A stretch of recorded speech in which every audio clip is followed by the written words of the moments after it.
July 27th, 1944. In Normandy, the German defensive line broke down. American Marines had finally broken through the hedge after 7 weeks of brutal standoff. Open country was being flooded with tanks. Confusion was causing German units to retreat. The Paris route was open.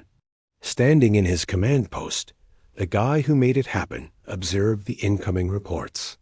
No Allied commander had accomplished what Major General J. Ton Collins had just done since D-Day. He had completely breached the German defenses. George Patton's Third Army would surge through that opening and race across France 4 days later. The most well-known American general of the conflict would be Patton. His likeness would appear on magazine covers. His name would come to represent triumph.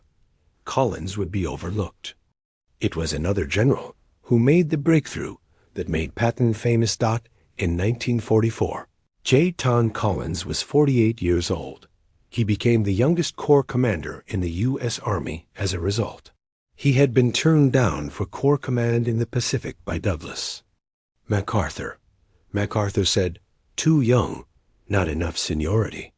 Seniority didn't matter to Omar Bradley.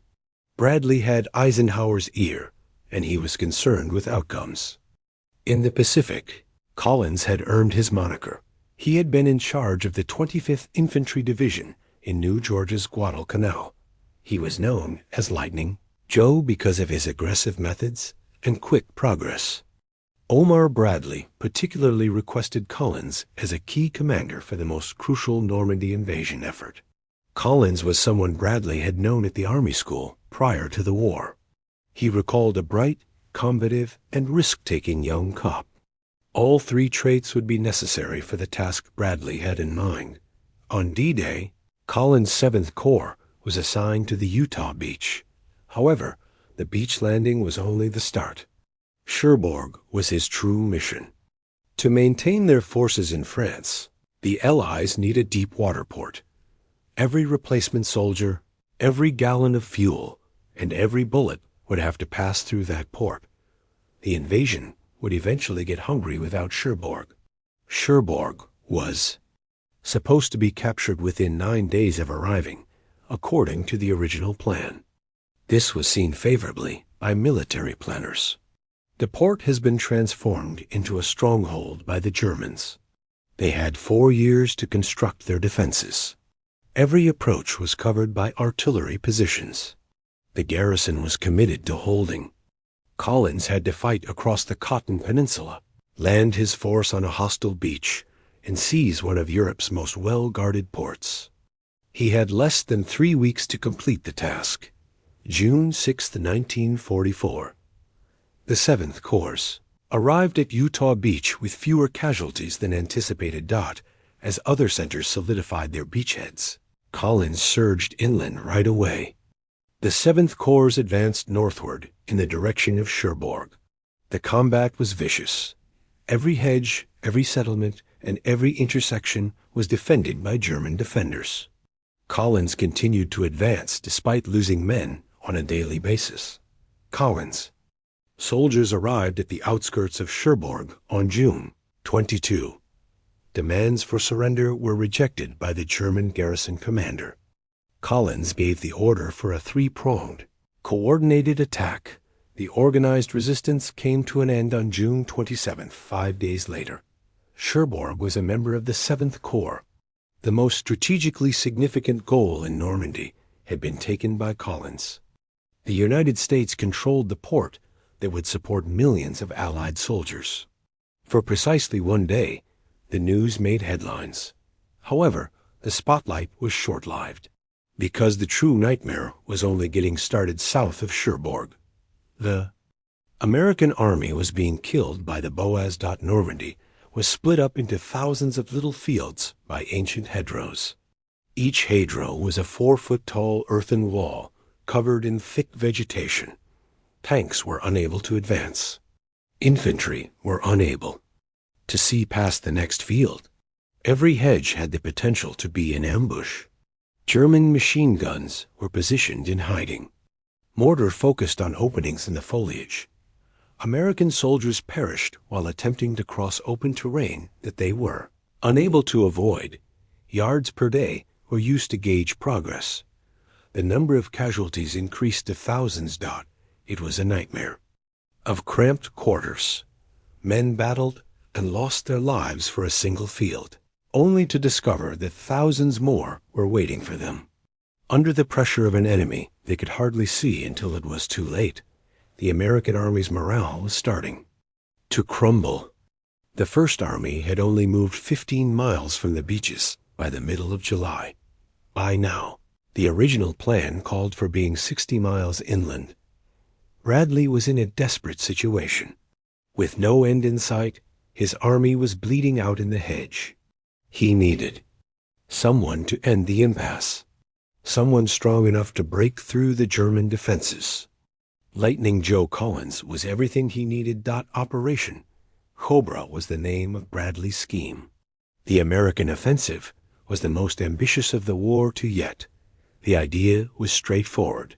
Focus a large amount of troops on a small front. Use carpet bombing to create a hole in the German line, and then send tanks flooding through before the Germans can regroup. The execution would not be straightforward at all. Bradley decided that the breakthrough point would be a 5-mile stretch of road west of St. Lo. He gave the 7th Corps command of the assault. Collins would spearhead the assault. The decision was questioned by a few officers. Collins had recently concluded the Cherbourg campaign. His heart was worn out. Why not assign the task to new soldiers? Bradley gave a direct response, his finest. Corps commander was Collins. Aggressive leadership and prompt decision-making were necessary for the breakthrough. Collins produced both. Collins was now responsible for the Normandy campaign's outcome. On July 24, 1944, 2,000 American planes were ready to carry out the war's biggest tactical bombing mission. After that, everything went wrong. Some bombers had already dropped there. Cargoes when the weather forced the postponement. Bombs didn't work. American positions were targeted. Their own Air Force killed or injured more than 150 American soldiers. Collins stood at his command post and watched the catastrophe play out. The assault was rescheduled for the next day. July 25th. The bombers came back. The weather held this time. A rectangle that was only 2 miles across was hit by more than 4,000 tons of bombs. The bombs failed once more, but the ground trembled for miles in all directions. Nearly 500 American soldiers were injured and 111 were killed. Lieutenant General Leslie McNair, the highest-ranking American officer slain in the European theater, was one of the dead. The world just came to an end for the men on the ground. The sound was so loud that it turned into physical pressure instead of sound. The screams were not in German when the dust fell. They were Americans. Before Collins' infantry had begun to move, hundreds of men had been lost. Furthermore, no one was certain whether the blast was successful. Attacking was the only way to find out. The initial reports were depressing, anticipating broken German fortifications. Collins' infantry advanced into the devastated area. Rather, they discovered survivors. Somehow escaping the barrage, machine gun positions opened fire. It was excruciatingly sluggish to move forward. The 7th Corps had hardly broken through the German line by dusk on July 25th. Bradley was concerned. Cobra would fail like every other hedge offensive if the Germans held. Collins noticed a shift in the reports.